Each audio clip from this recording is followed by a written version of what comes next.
El glucógeno es un polisacárido conformado por varias unidades de glucosa, donde se va a encontrar principalmente, bueno, se va a encontrar en distintos tejidos, pero principalmente se va a encontrar en el hígado y en el músculo esquelético. ¿Ya? Ahora, cuando nuestro cuerpo está sobrecargado de glucosa, lo que hace es que nuestro cuerpo va a guardarla en forma de glucógeno. Entonces, a la formación de glucógeno se le llama glucogénesis. ¿Ya? Nosotros tenemos acá una tablita que es necesario que lo recuerden, más que todo el glucógeno hepático. ¿Cuál es su función principal? Es el mantenimiento de la concentración de glucosa en sangre y aproximadamente abarca el 10% del peso del hígado y solamente va a estar presente de 12 a 24 horas durante el ayuno. También está el glucógeno muscular, que su función principal es el combustible, ¿no?, para la contracción muscular y aproximadamente se encuentra entre el 1 y 2% del peso del músculo. Vámonos acá. Por ejemplo, nosotros vamos a tener glucosa, moléculas de glucosa, y vamos a tener enlaces glucosídicos. ¿En qué consisten los enlaces glucosídicos? Nosotros, para generar un enlace glucosídico, tenemos que juntar dos moléculas de glucosa, como dice acá, unirlas. Miren, la glucosa va a tener carbono 1, carbono 2, va a tener carbono 3, carbono 4, carbono 5 y carbono 6. Entonces, ¿a qué se refiere el enlace glucosídico alfa 1,4? Es cuando se va a unir una molécula de glucosa con otra por su extremo del carbono número 1 y con la otra glucosa con el extremo del carbono número 4. Es por eso que se llama alfa 1,4. Ahora, ¿cuándo se va a llamar enlace glucosídico alfa 1,6? Se va a llamar cuando igual se van a unir dos moléculas de glucosa, pero ahora se va a unir el carbono 1 con el carbono número 6 de la otra glucosa. A eso se le llama el enlace glucosídico alfa 1,6. Y es importante que recuerden que este enlace glucosídico es considerada el punto de ramificación. ¿Ya? El punto de ramificación, que más adelante lo vamos a hablar y nos va a servir. Entonces, acá abajo, por ejemplo, ¿qué vemos? Vemos varias glucosas unidas mediante, aquí tenemos, por ejemplo, un enlace glucosídico alfa 1,4, aquí también un alfa 1,4, y también vamos a tener enlaces glucosídicos alfa 1,6, que es considerado, ¿no?, el punto de ramificación. A partir de ahora, nosotros vamos a ver en las próximas presentaciones que el carbono 1 va a estar al lado de los ojitos, el carbono 4 al lado de la boquita y el carbono 6 al lado de la proyección, para ser más didácticos, ¿ya? Entonces, vamos a los pasos enzimáticos que nosotros tenemos que conocer. Tenemos acá, por ejemplo, la membrana celular hepática y tenemos acá la membrana celular del músculo esquelético. Tenemos que saber que hay dos tipos de transportadores. Para la membrana celular hepática tenemos el transportador GLUT2 y para el músculo esquelético tenemos el GLUT4. ¿Qué es lo que ustedes tienen que recordar? Que la GLUT2 no depende de insulina, es algo que podría entrar a su parcial. Esta no va a depender de insulina, este transportador. En cambio, el GLUT4 sí va a depender de insulina. Si en su parcial entra qué tipo de transportador requiere insulina, entonces será la GLUT4. ¿Cuál no requiere? La GLUT2. Entonces, nosotros vamos a tener acá en la membrana de la célula hepática, tenemos la glucosa, esta va a entrar mediante este transportador GLUT2, se va a encontrar con la enzima glucoquinasa que va a requerir lo que es un ATP para generar un grupo fosfato en el carbono de una molécula de glucosa. Y también va a necesitar como cofactor al magnesio. ¿Qué va a pasar en el músculo esquelético? Lo mismo, la glucosa va a entrar a lo que es a la célula del músculo esquelético, pero acá se va a encontrar con otra enzima que se llama la hexoquinasa, pero que es similar a la glucoquinasa. ¿Qué va a hacer? Va a requerir igual un ATP para generar un grupo fosfato en una molécula de glucosa y va a requerir también como cofactor al magnesio. Ahora, teniendo ya lo que es esta reacción, ya hemos visto, ¿verdad?, en la anterior presentación, teniendo ya lo que es la glucosa 6-fosfato, esta se va a convertir a glucosa 1-fosfato mediante la enzima fosfoglucomutasa. También va a requerir como cofactor magnesio. ¿Qué va a pasar en esta reacción? Miren, tenemos acá un grupo fosfato en el carbono 6. este grupo fosfato se va a ir al carbono número 1. Es por eso que se va a denominar 1-fosfato. Ahora, para la próxima reacción nosotros necesitamos lo que es el UTP. ¿Qué es el UTP? Es el trifosfato de uridina. ¿Qué va a tener? Va a tener una base nitrogenada que es el uracilo, va a tener azúcar que es la ribosa y va a tener 3 grupos fosfatos. Entonces, acá, ¿qué va a pasar? Mediante esta enzima, la pirofosforilasa, le va a quitar 2 grupos fosfatos a este UTP, convirtiéndolo en ¿qué? En UDP glucosa. Entonces, a cada una de estas va a aportar una glucosa para que se vaya ensamblando una molécula de glucógeno. A partir de la UDP glucosa se va a ir ensamblando una molécula de glucógeno. Eso tienen que recordar. ¿A partir de dónde se ensamblan las moléculas de glucógeno? A partir de la UDP glucosa. Listo, vámonos a la siguiente. Ahora, para formar una molécula de glucógeno se necesita un primer iniciador o un primer primer. El que lleva a cabo este proceso de iniciador va a ser ¿quién? La glucogenina. Que esta es una enzima que se va a autoglucosilar, entonces es decir, va a agregar una pequeña cadena de glucosas para que a partir de esta van a comenzar a agregarse más glucosas. Miren, siempre en presencia de la UDP glucosa.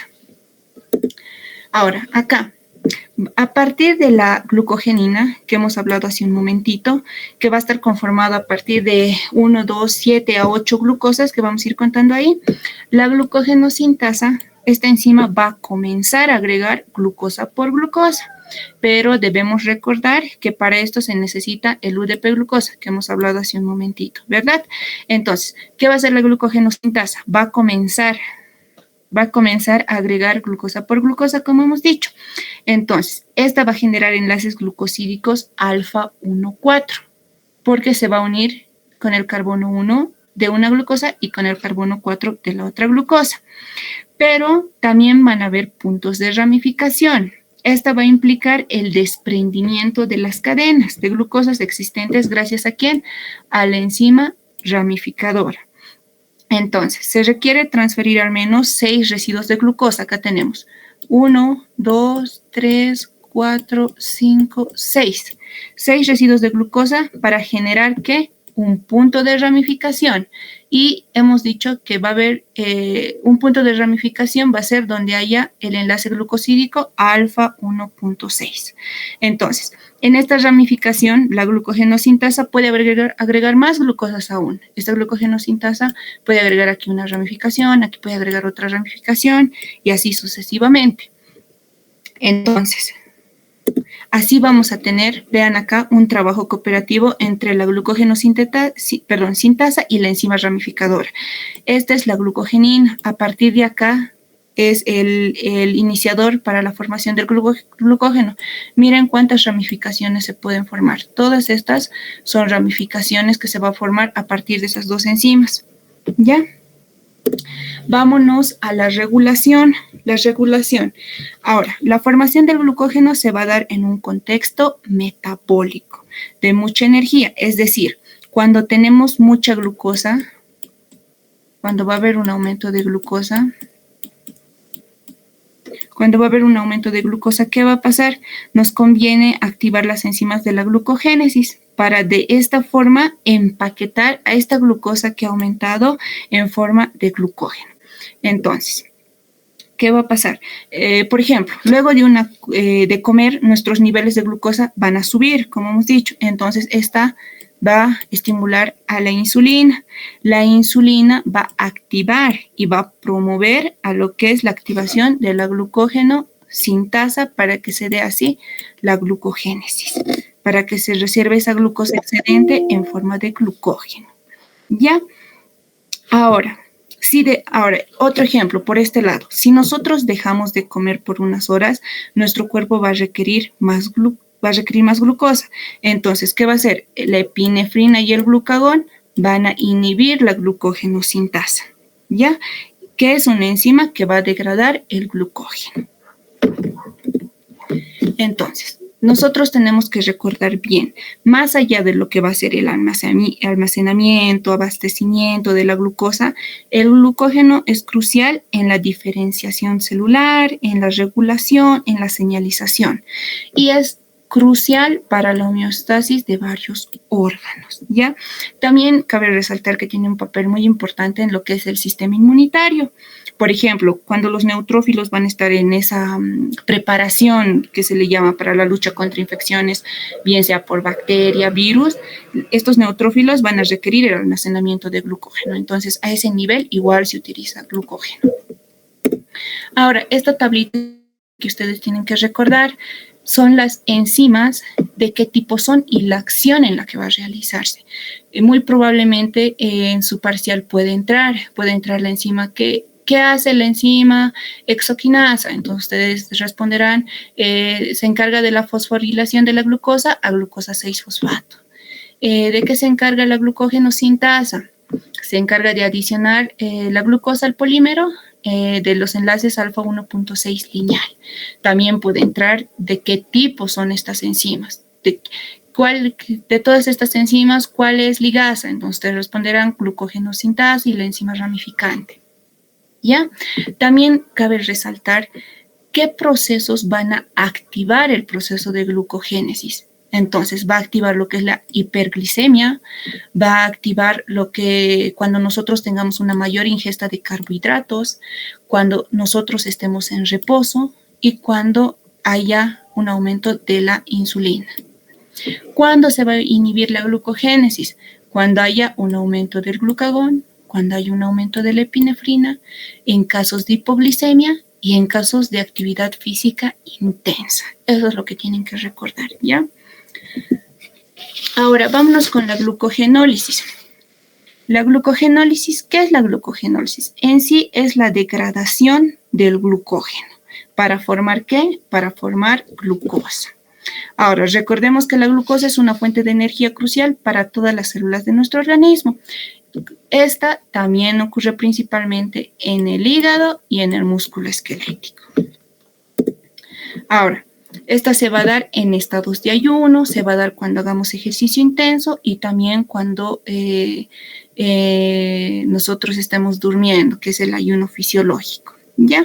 Entonces, es muy necesario que ocurra más que todo la glucogenólisis en el hígado para de esta manera mantener los niveles adecuados de glucosa en sangre. Ahorita vamos a ver por qué. Entonces, la glucogenólisis del músculo esquelético, como vemos acá, solo abastece de glucosa al músculo en sí mismo, como vemos acá. ¿Esto por qué? Porque más adelante vamos a ver que el músculo esquelético no tiene una enzima, no va a tener una enzima que tiene el hígado para abastecer glucosa a otros tejidos. Sin embargo, la glucogenólisis en el hígado sí va a tener esa enzima para abastecer la glucosa a otros tejidos, ya que lo vamos a hablar más adelante. Entonces, estamos aquí. Perdón, un ratito. Un ratito, por favor.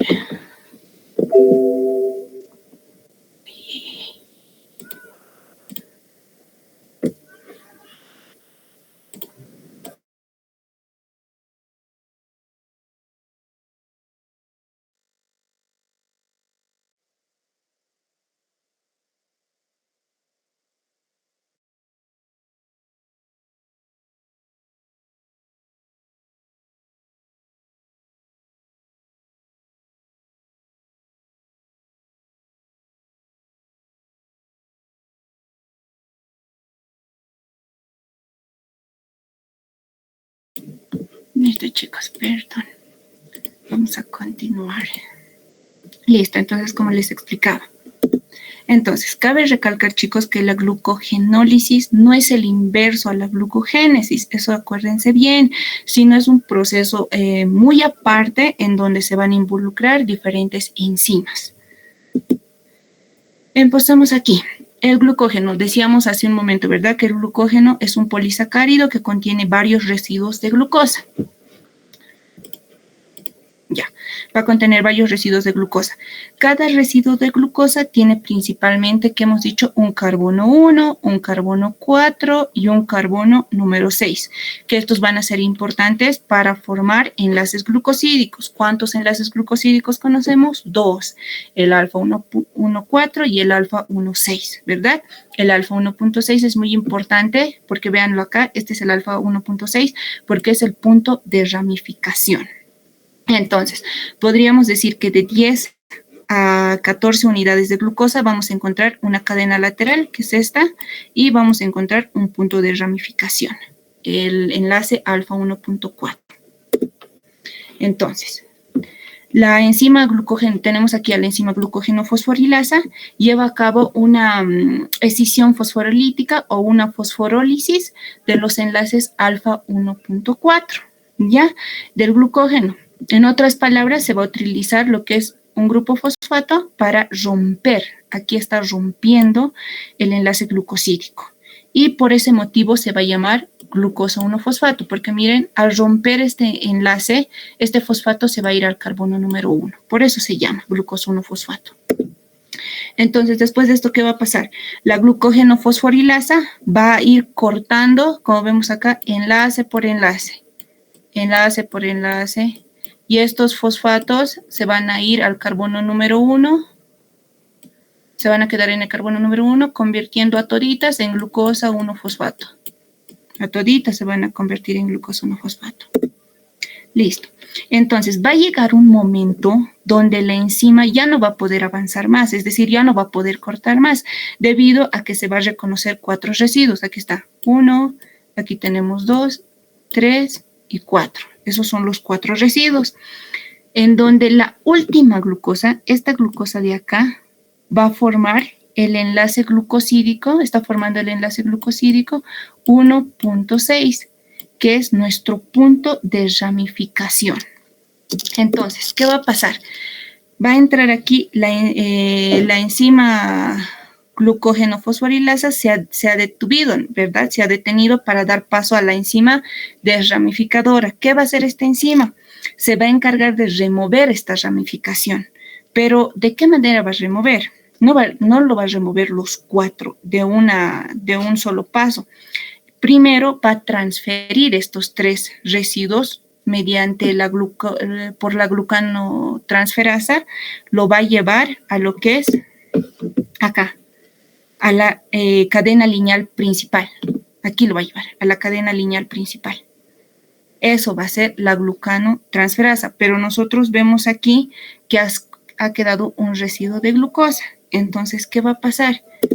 Mediante la alfa 1,6 glucosidasa, esta glucosa se va a convertir en glucosa libre. Glucosa libre. Se va a convertir en glucosa libre mediante esta enzima. Ahora, las 3 glucosas que han pasado aquí a la cadena lineal también van a ser procesadas mediante ¿qué? La glucógeno fosforilasa. Ahí también se va a romper lo que es el enlace, miren, aquí se va a romper el enlace alfa 1,4 para formar la glucosa 1-fosfato, ¿ya? Entonces, es importante recordar que esta enzima desramificadora tiene 2 actividades enzimáticas, 1 y 2. 2 pasos enzimáticos ahí. De hecho, es la única enzima que en eucariotas tiene 2 sitios activos separados en una sola estructura terciaria, ¿ya? Entonces, nos vamos acá. Si bien es cierto, la enzima desramificadora produce enzimas libres al cortar un punto de ramificación, miren, estos son las enzimas libres. Las enzimas libres, ¿no? Estas son muy pequeñas respecto a la cantidad de glucosa 1-fosfato. Miren, aquí hay muchas glucosas 1-fosfatos que se van a generar mediante la actividad de la glucógeno fosforilasa. Entonces, ¿qué va a suceder?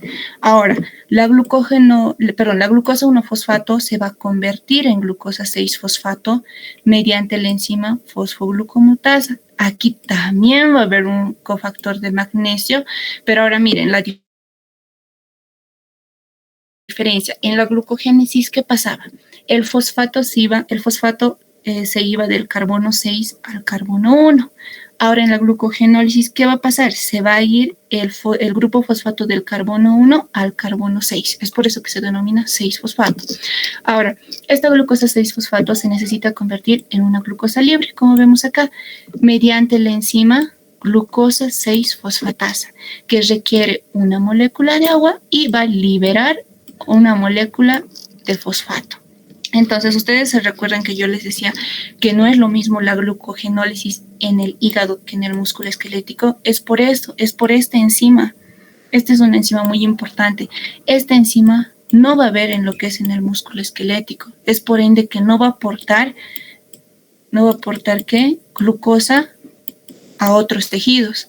En cambio, el hígado sí tiene esta enzima, entonces por eso aporta glucosa a otros tejidos. Esa es la principal diferencia. Ahora tenemos acá lo que es, ¿dónde está? Aquí, este proceso hemos visto en la anterior diapositiva, ¿verdad? Esta es nuestra glucosa libre. Esta glucosa libre va a pasar al espacio extracelular, como vemos acá, pero ustedes dirán, ¿acaso va a pasar por el mismo transportador en la cual ha pasado la glucogénesis?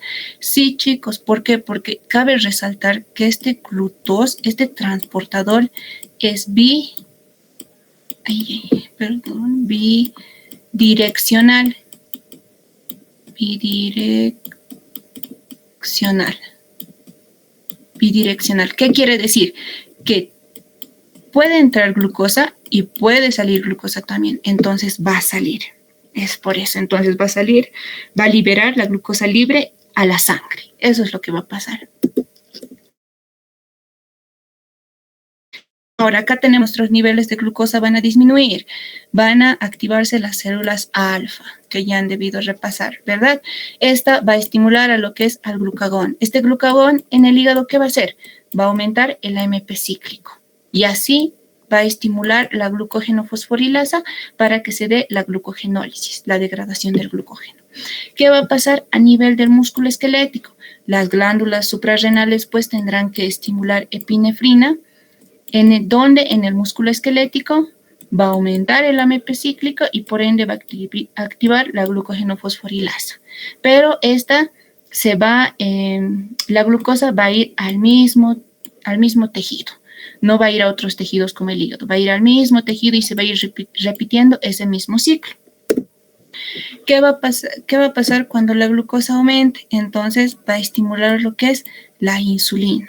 Pero esta insulina no va a poder estimular ni el AMP cíclico ni la glucogenofosforilasa. ¿Por qué? Porque la insulina impide que la glucogenofosforilasa se fosforile. Eso es lo que pasa.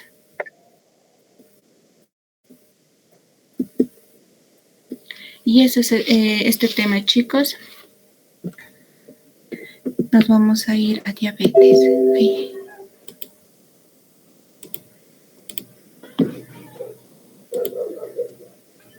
¿Alguien ha levantado la mano? ¿Tiene alguna pregunta?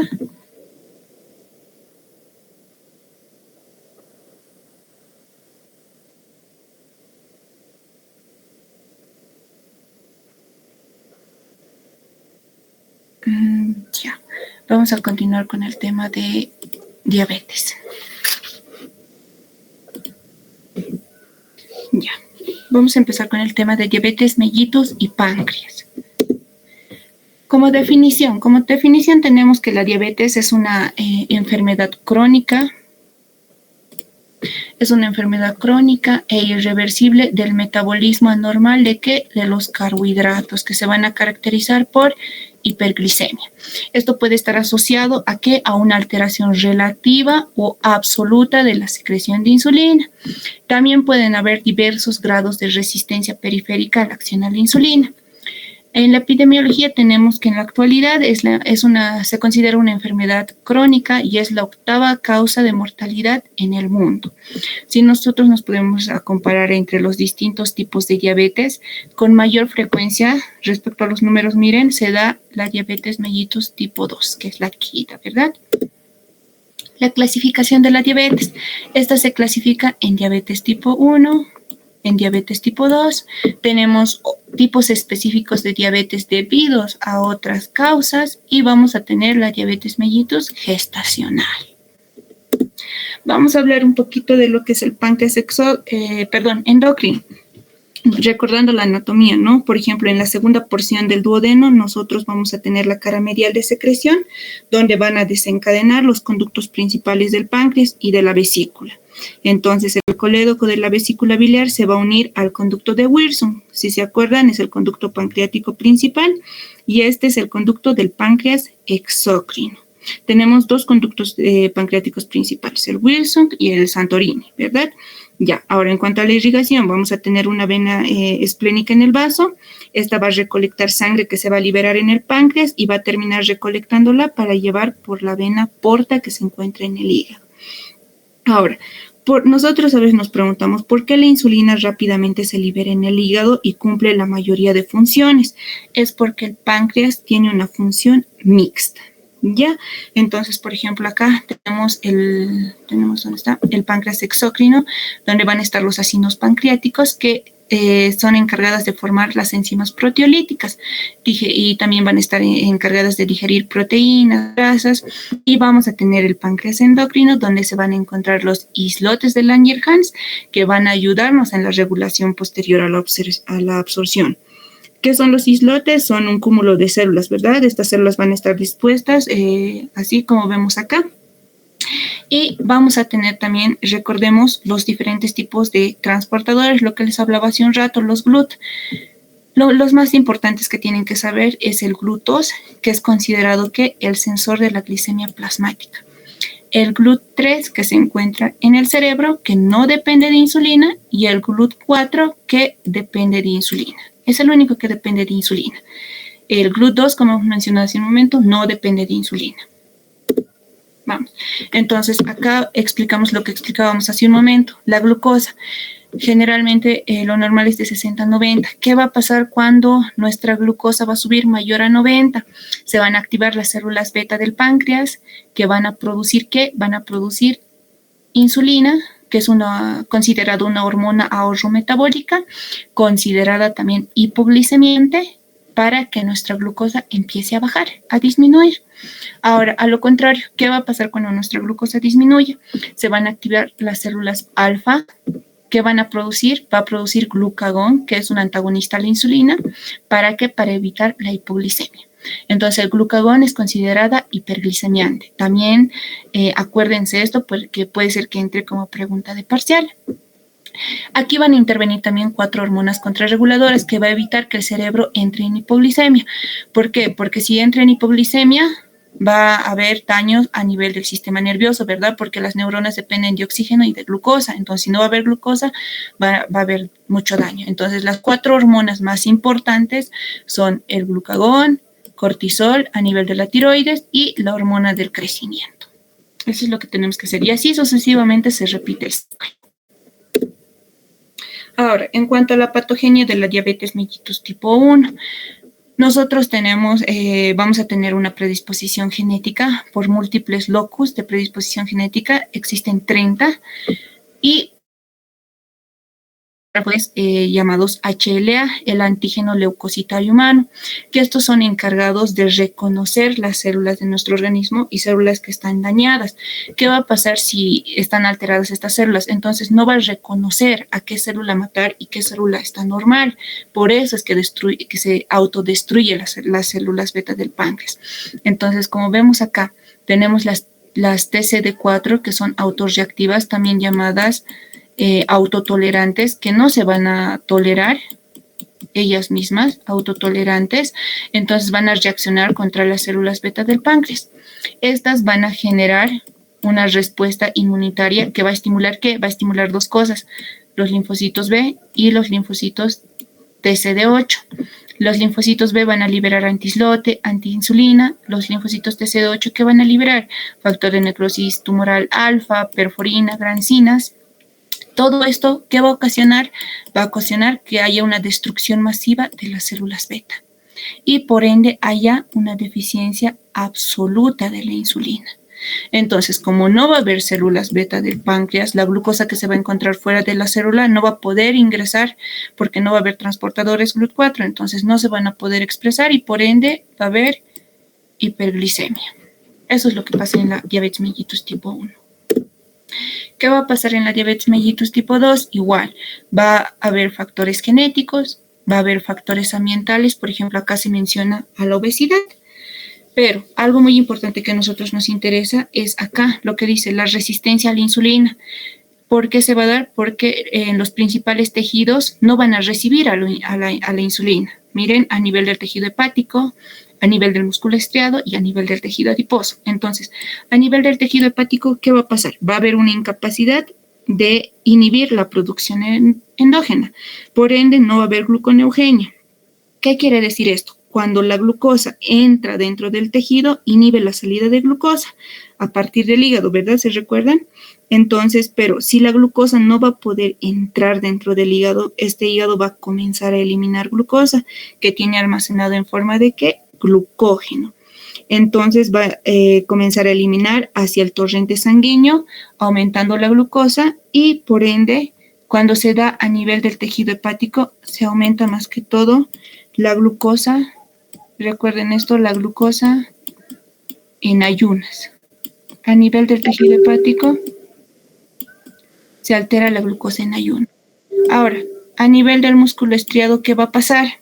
A nivel del músculo estriado va a haber una incapacidad de captación de glucosa y síntesis de glucógeno por parte de este músculo estriado. Entonces, este está encargado del aumento de la glucosa postprandial.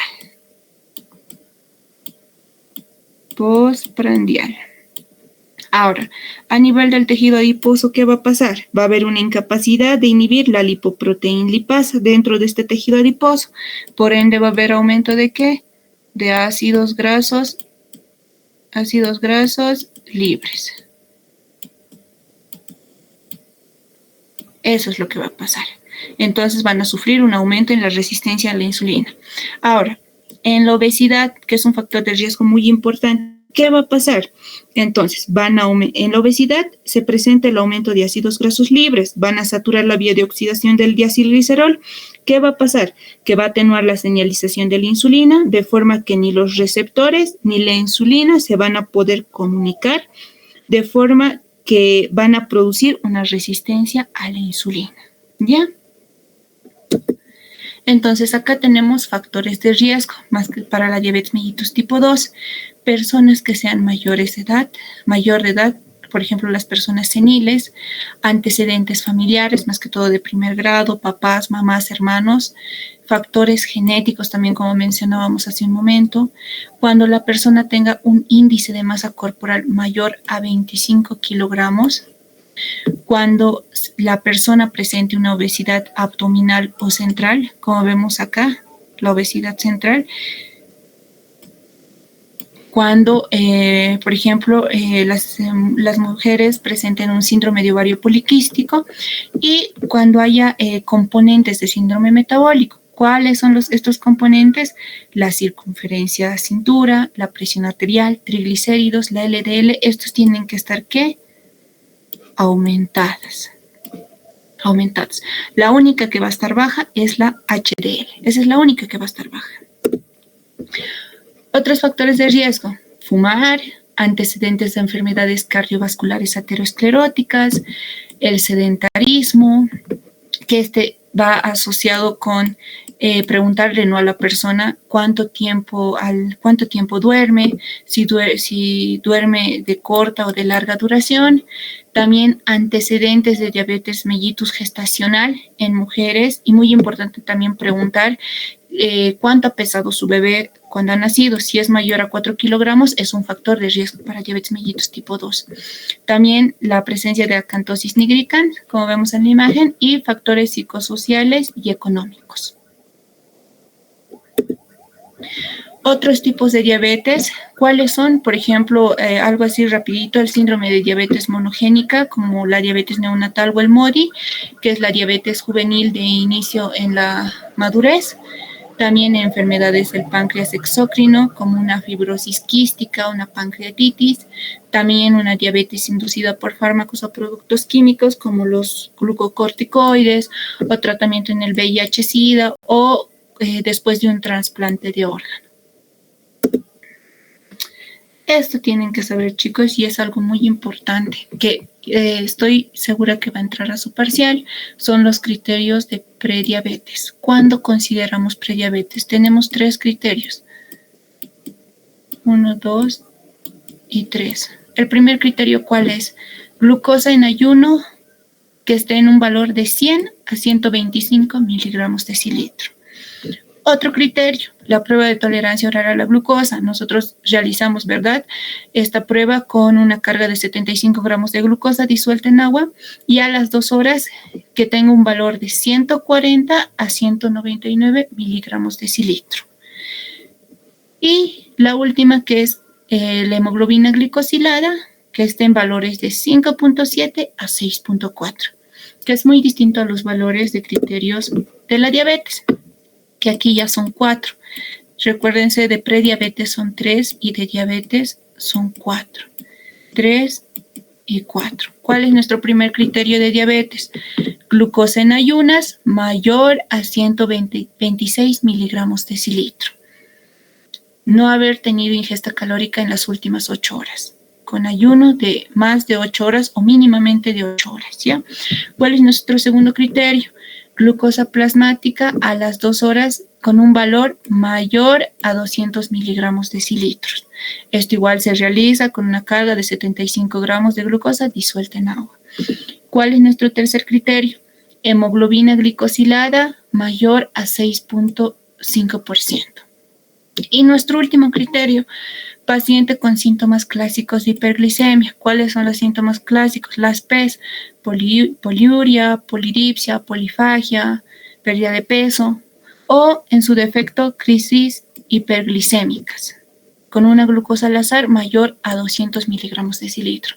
¿Qué quiere decir? Que, por ejemplo, nuestro paciente va a venir a consulta, no necesariamente va a estar en ayunas, pero sí va a estar con síntomas de hiperglicemia. Entonces, nosotros ese ratito le tomamos la glucosa con el glucómetro, ¿verdad? Y nos tiene que arrojar valores mayores a 200. Ese es un criterio de diabetes también. Ahora, criterios diagnósticos de la diabetes mellitus gestacional. Existen 2, la estrategia de un solo paso y de 2 pasos, pero a ustedes ahorita les sirve la estrategia de un solo paso. Esto se realiza igual con la prueba de tolerancia oral a la glucosa de 75 gramos, pero antes de eso hay que hacer una medición de glucosa plasmática en ayunas a la 1 y a las 2 horas.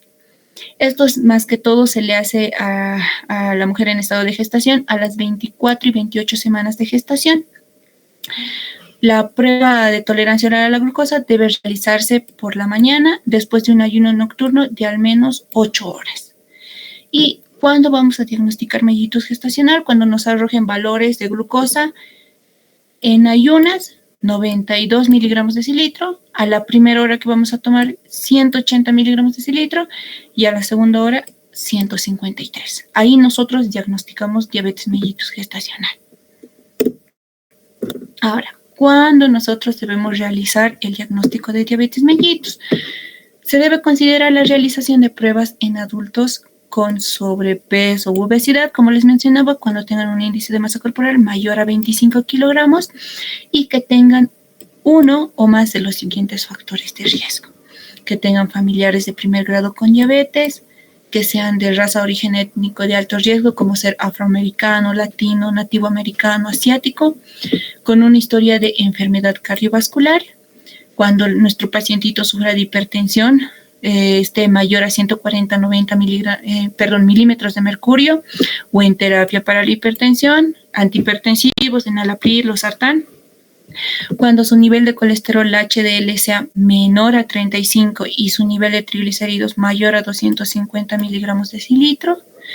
En mujeres con síndrome de ovario poliquístico, cuando nuestro paciente no haga actividad física, y en otras condiciones clínicas asociadas a la resistencia a la insulina. ¿Cuáles son esas condiciones? Por ejemplo, obesidad severa, que presente acantosis nigricans, ¿verdad? También los pacientes con prediabetes, los criterios que les he mencionado, deben someterse a pruebas anualmente. Ahora, las mujeres a las que se le ha diagnosticado diabetes mellitus gestacional deben hacerse pruebas de por vida al menos cada 3 años. Ahora, para todos los demás pacientes que no tengan, por ejemplo, factores de riesgo, las pruebas deben comenzarse a los 35 años de edad. Ahora, otro criterio, si los resultados son normales, las pruebas deben repetirse en intervalo mínimo de 3 años, con la consideración de pruebas más frecuentes según los resultados iniciales. Y también aquí incluyen las personas con VIH. Ahora tenemos nosotros que en la última actualización del American Diabetes Association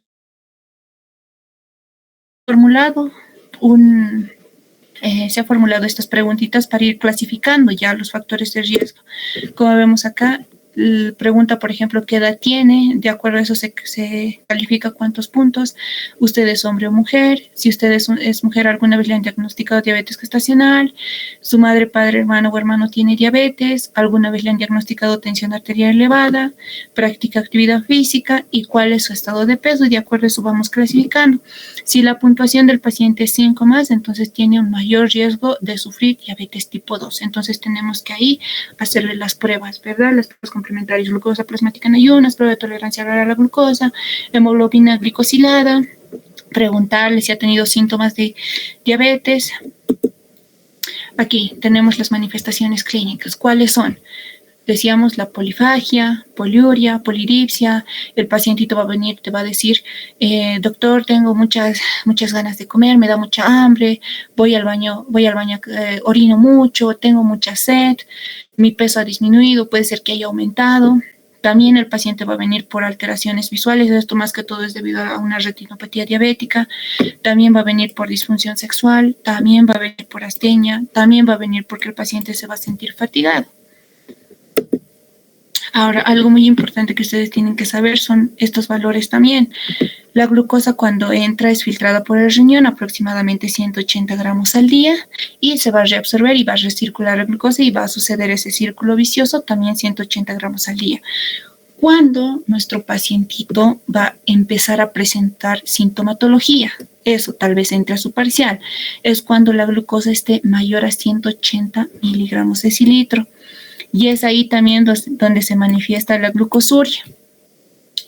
Es ahí cuando se manifiesta la glucosuria. Muchos pacientitos vienen y te dicen, doctor, siento que mi orina es medio pegajosa, y a veces algunos lo prueban y te dicen es dulce. Entonces es ahí. La sintomatología se va a presentar cuando la glucosa sea mayor a 180 miligramos de decilitro. Y acá tenemos, que casi no nos interesa esto, ¿no? Nos interesa más que todo qué sucede a nivel del páncreas y a nivel del hígado. A nivel del hígado, cuando aumenta la producción de glucosa hepática, ¿qué va a producirse? Hiperglucemia. A nivel del páncreas, cuando aumenta la secreción de glucagón, que es hiperglicemiante, ¿qué va a suceder por ende? Hiperglicemia. A nivel del páncreas, disminuye la secreción de insulina, ¿qué va a suceder? Hiperglicemia. Y bueno, esto también que lo tienen que saber, ¿no? Pero los más importantes a nivel del hígado y a nivel del páncreas. Y eso es todo, chicos, en relación a diabetes mellitus y páncreas. Y esos dos temas estaríamos dando el día de hoy.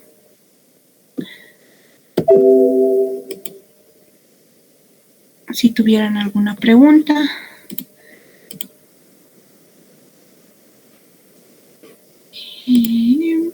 Voy a estar leyendo los mensajes. Y ahí está el formulario para que vayan llenando su nombre.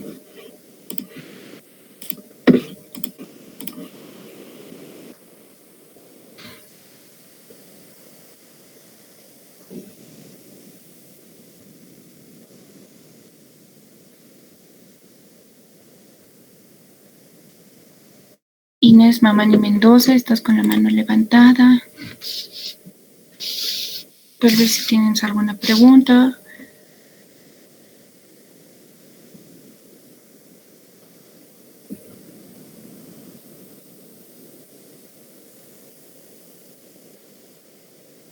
Listo, chicos, al parecer no hay ninguna pregunta, entonces, de todas formas, si tienen alguna pregunta, me pueden escribir por WhatsApp al privado y yo les voy a estar respondiendo.